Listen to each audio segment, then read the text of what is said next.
What's up, guys? It's the Pop Punk Dad here with Cory Wells here in Pittsburgh. How you doing? How's it going? I'm doing fantastic, man. You just played your set. It was fantastic. Thank you very much. You have a very unique sound. Thank you. It's like acoustic screaming. I've never heard someone do that before. Yeah, I guess you could say that, yeah. You just had a record come out a couple weeks ago called The Way We Are, first full length. Yeah. How's the reception on that been? I think it's been good. We've only had like a couple songs out for a long time. Yeah. So I was excited to put out like a whole collection of songs, and I think it's been going really well. People seem to are liking like songs that were not I didn't think that the certain songs were going to be people's favorite ones. Yeah. And they like have been, which is really, really cool. That is crazy how it works sometimes. You'll like expect this one song to pop and then something else will. Oh yeah. I read that it took you 4 years to write this record. Yes and no. The first song that I like, there's a song on the record that I wrote 4 years ago. Okay. But I wasn't like actively trying to write a full length. And then when Pure Noise picked me up, they were like, okay, we need to put out a record. And I was like, you threw out an EP? No, then we just like, well, I did the 3-song EP like way before, but then Pure Noise picked me up like a year ago, and then it was really like grind time. And then I kind of just like, I think I only had 4 songs written for the record when they picked me up, and then we like cranked out like 8 more in like a little less than a year. Jeez. But yeah, like End of a Good Thing was written. Fall Apart was probably the oldest one that was on there. It used to be a different song, and then I kind of reworked it, and that was like the oldest one from the catalog. Are there any songs that didn't make the cut for this record that like a deep B or just straight?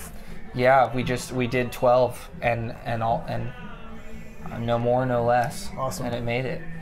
Going back to your EP, was that the first record under Pure Noise Records? No, the EP wasn't even put out under Pure Noise. The record, The Way We Are, this is the first release under Pure Noise. How did that relationship with those guys, and how's it been? They're wonderful. I couldn't ask for like a more amazing team of people to be working with me. They kind of like gave me a chance when nobody else really would. They did the same thing with me. They called me to come to these shows and stuff. Well, there you go, man. Yeah, they're so rad. I'm very, very grateful, very lucky to be working with them. So right now you're on the Decade and a Half tour with Spill Canvas. That's correct. Any favorite Spill Canvas songs? I couldn't tell you the names of them. I'm the same. I'm really bad with song titles, but I can hum along. I do really like the song "All Hail the Heartbreaker" is a good one. That's one of their like old songs, and but they're so weird. It's like they're so amazing live. Like there's not a single song that they play that I'm like, oh, I don't care for this song. Like, it's probably the second or third time I've seen them live, and you're right there. Yeah, they're just incredible from start to finish. It's just like, wow, holy shit. How has tour been with those guys? It's been awesome. They're like the nicest, most humble people.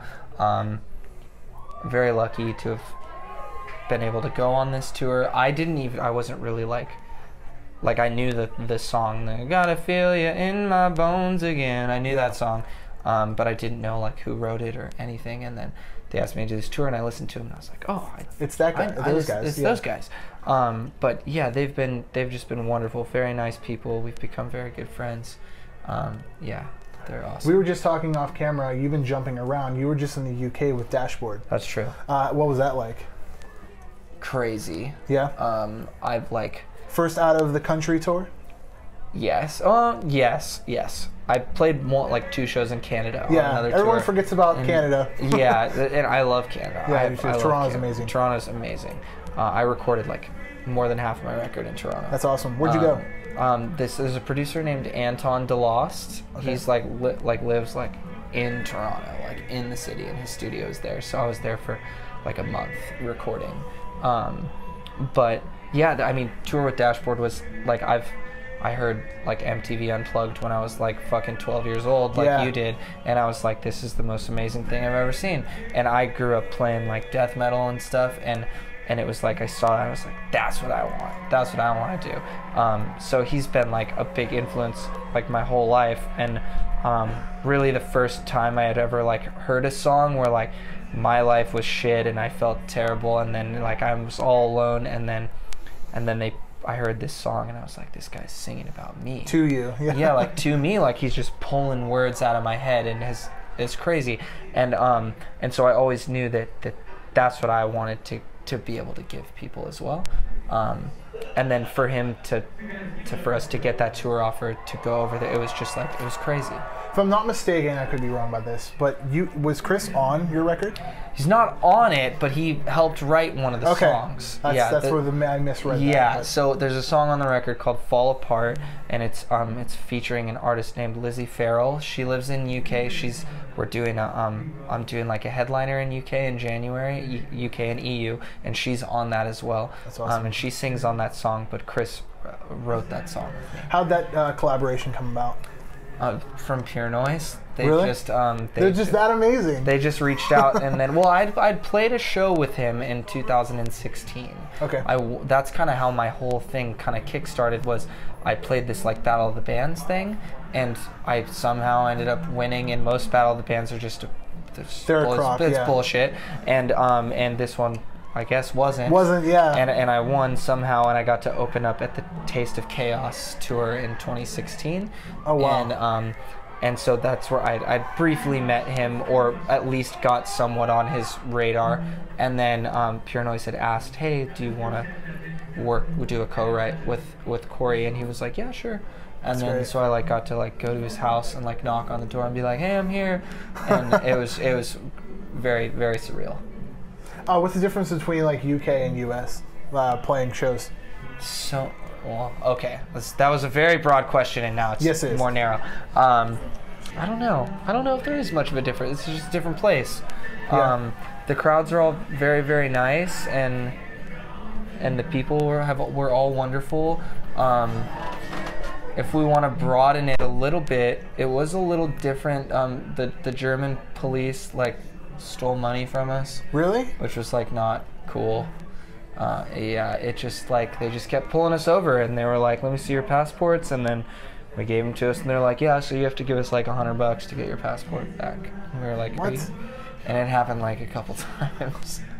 Only in Germany. Yeah, but seriously. I have a lot of fans in Germany, so I don't hold it against them. But it was because we had a trailer, and we didn't need a trailer. Like, it's really weird in UK. Like, people don't have trailers, and there's like you don't need you need like a license to drive with a trailer over there, and it has to be like 750 kilograms or lighter to not have to have a license. And so they kept pulling us over because we had a trailer like trying to get us with no license, and we were like, no, it's 750 kilograms, we don't need one.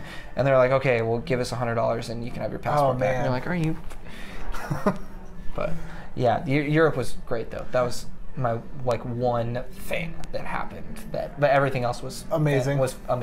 You're going back there in January-ish, and that's January. the year. Last question is, what are your 2020 plans? You have Europe, you have Germany. Well, Europe is Germany. Duh. You have the UK. Yeah, the UK and an EU tour, which I'm looking forward to a lot, and then it's another tour that we haven't announced yet in February, March. But yeah, I mean, next year my plan is to just play, man. If you don't have a show, busk. Yeah, exactly. But yeah, just tour, and try and get a ton of new fans and make new friends, and that's awesome. Yeah. Well, this has been the Pop Punk Dad with Cory Wells. I'll leave all his stuff in the description below. Thanks a lot, guys. Thank you so much. Later. Hey guys, we're at that part of the video where you should like and subscribe. And after the video is over, comment on some stuff. What did you like? What did you not like? What should I do next? Something like that. There's more to this channel than just the whole YouTube thing. I post daily blogs on thepoppunkdad.com, which features daily reviews and interviews from awesome bands from around the globe. Head on over to the Pop Punk Dad merch shop where you can find cool things like that right there. It helps the channel out and it lets me know that you love me. I have a weekly podcast called the Pop Punk Dadcast, which is on Spotify, SoundCloud, and iTunes. Please subscribe. And hey, while you're at it, after this video, cruise on around, and check out other content that tickles your fancy. Interviews with awesome bands, vlogs, cover songs, and more. You can check out all my socials, my IG, my FB, my Snapchat, and my Twitter at the Pop Punk Dad. And above all else, guys, stay pop punk. Later.